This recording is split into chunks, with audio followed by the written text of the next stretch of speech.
ये चुनाव इंडिया गठबंधन और कांग्रेस पार्टी सिर्फ एक राजनीतिक दल के खिलाफ नहीं लड़ी थी। ये चुनाव हम बीजेपी, एक राजनीतिक दल, हिंदुस्तान के इंस्टीट्यूशंस, हिंदुस्तान का जो पूरा गवर्नेंस का स्ट्रक्चर है, इंटेलिजेंस एजेंसीज, सीबीआई, ईडी, ये सब, आधी जुडिशरी, इन सब के खिलाफ हम लड़े थे। क्योंकि इन सब संस्थाओं को, इन सब इंस्टीट्यूशंस को नरेंद्र मोदी जी ने और अमित शाह जी ने कैप्चर करा, धमकाया, डराया। प्रेस की तो मैं बात करता रहता हूं, आपको मतलब काफी बार कहा है कि आपका भी रोल रहना चाहिए, और उस रोल को काफी लोगों ने किया, काफी लोगों ने खुल के किया, काफी लोगों ने छुप के किया, और आपके इमोशंस कहां थे हमें मालूम है। लड़ाई संविधान को बचाने की थी, कॉन्स्टिट्यूशन को बचाने की थी। और मैं आपको सच बताऊं तो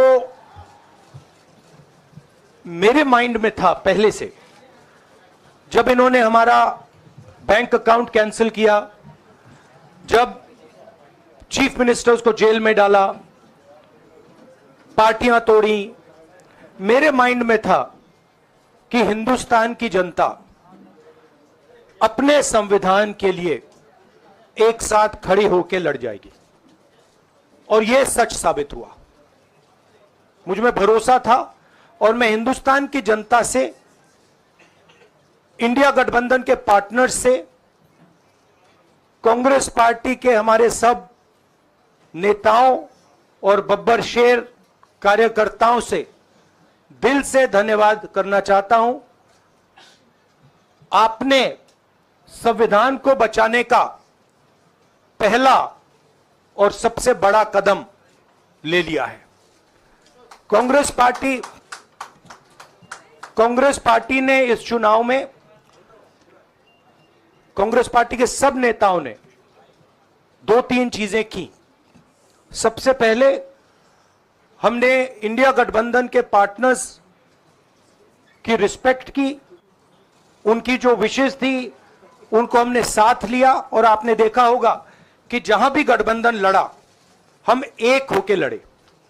दूसरी बात, कांग्रेस पार्टी ने क्लैरिटी से हिंदुस्तान को एक नया विजन दे दिया है, pro poor vision, pro production vision Hindustan को इंडिया गठबंधन ने साफ दे दिया है।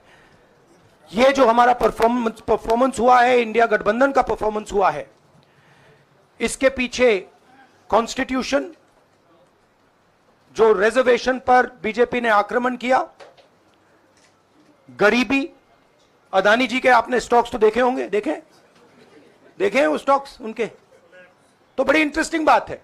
जनता अदानी जी को मोदी जी से डायरेक्टली कोरिलेट कर रही है।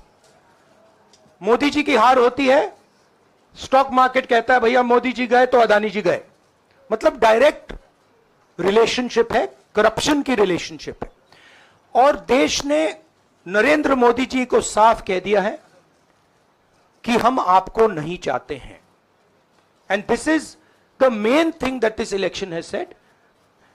The country has unanimously and clearly stated, we do not want Mr. Narendra Modi and Mr. Amit Shah to be involved in the running of this country. We do not like the way they have run this country. We do not appreciate the way they have attacked the constitution. We do not appreciate the way they have run this country for the last 10 years. So that is a huge message to Mr. Narendra Modi. I'd like to thank everybody who has participated in this election. I am extremely proud of the people of India. I am extremely proud of the people who have resisted this onslaught on the constitution. और अंत में मैं आपको कह दूं कि इसको बचाने का काम हिंदुस्तान के सबसे गरीब लोगों ने किया है। सबसे गरीब लोगों ने किया है, मजदूरों ने किया है, किसानों ने किया है, दलितों ने किया है, आदिवासियों ने किया है, पिछड़ों ने किया है। इन लोगों ने इस कॉन्स्टिट्यूशन को बचाया है। इस कॉन्स्टिट्यूशन, ये कॉन्स्टिट्यूशन देश की आवाज है। बहुत सारे लोग ने इसको नहीं बचाया, चुप रह गए थे, मगर हिंदुस्तान के सबसे गरीब लोग, सबसे कमजोर लोग खड़े हो गए और उन्होंने इस कॉन्स्टिट्यूशन को बचाया। मैं उनका धन्यवाद करना चाहता हूं, उनसे कहना चाहता हूं कि कांग्रेस पार्टी आपके साथ खड़ी है। जो हमने आपको वायदे किए थे, हम वो वायदे आपके लिए पूरे करेंगे। जाति जनगणना, महालक्ष्मी, ये हमारे वायदे हैं।